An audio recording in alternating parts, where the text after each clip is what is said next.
Took this little wedge out the front here, very small, just enough to create a hinge and a place for the fibers to fall over, to bend over. Bored in this way. I came in on this side of this tree because there was weight on that side. You don't want to cut from, I believe that would be referred to as the low side of the tree. I was cutting on the high side. Came in here, you can see these marks. That's the tip of my bar coming in, and then I had to work around this tree. I had to come in and then go across. Went parallel with my edge. I kept my sights aimed where I wanted to, and then once I was through, then it was just an issue of cutting this portion right here off. That's the trigger. As soon as I got close to back here, you can see the fibers pulled. This tree was held up by that much wood. Once it got to this point, it popped. I'm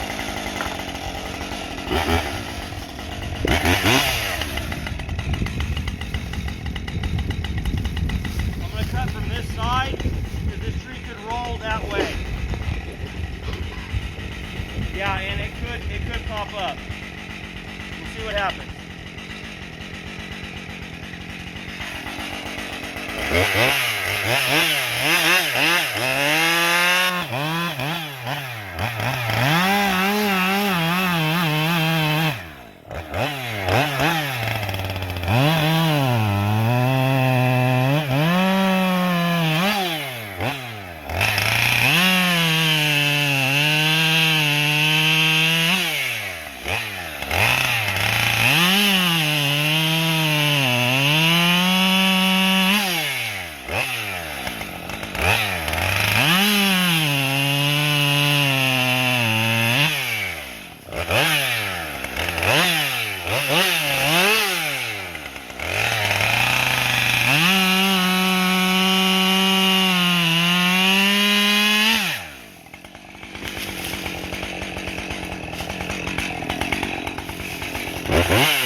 Actually do a small relief cut here and then cut up. Let's see what happens.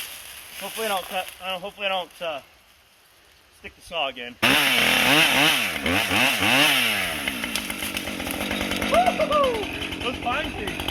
Oh man.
that little tree. Didn't even notice it.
So this saw zips up real well. Throttle response is excellent. I'm out of breath. This is a small saw. That tells you my fitness. I have cut with 70cc saws. They're heavier. They're not significantly heavier, but they're heavier. And this saw is all about, this is about all I want for this kind of stuff. Yes, the long bar could be beneficial, but this is just a tangled up mess. I mean, honestly, it's about perfect for this. I'm zipping through the wood. I'm running a sharp chain. This is hand filed. It looks good. Let's take a peek at it here. So I'm hand filed there. You can see I've cut. You've seen everything I've cut. In fact, I even cut up that rotten tree, which had effectively dirt inside of it. So anyway, it's cutting great.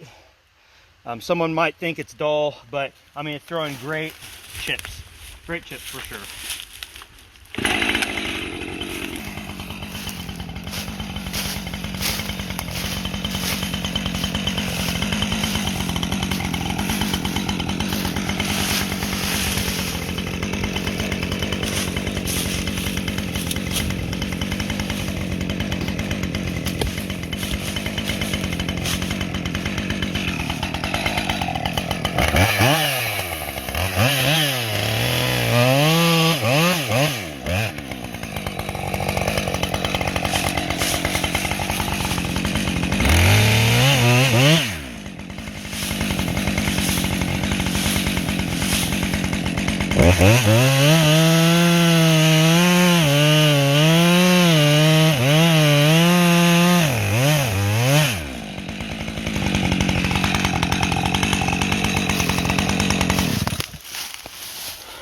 Alrighty guys, I hope that you enjoyed watching this video. Every time I cut a tree, I learn something. I haven't cut that many trees, especially falling them, but anytime you cut timber that is under compression. There's always compression somewhere, unless you've got stick straight logs and they're laying down flat on the ground.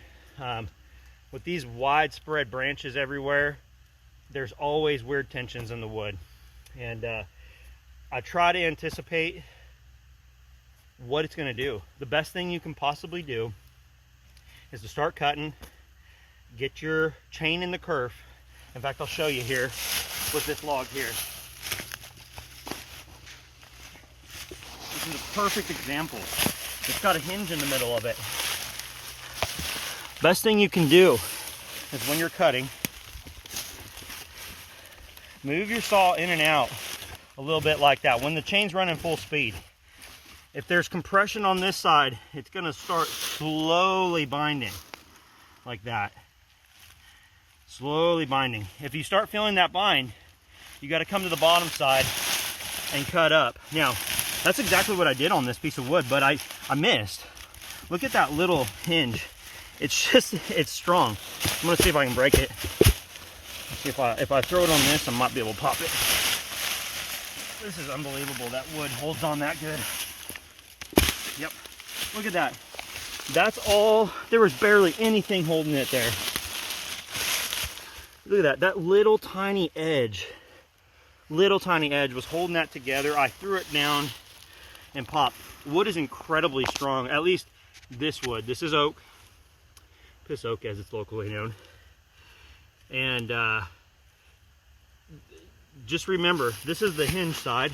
This was the very bottom cut right here. That right there is your directional hinge. And that's what we talked about earlier. The wood is so incredibly strong. It's all about getting those hinges lined up and pointed exactly where you want them to be. Anyway, guys, thanks for watching. If you found this information helpful, interesting, the saw was great, if I was good, or if I was bad, give me a thumbs down. But give me a thumbs up and a subscribe if you could. And thanks for watching. Oaky Woodsman. Have a good one.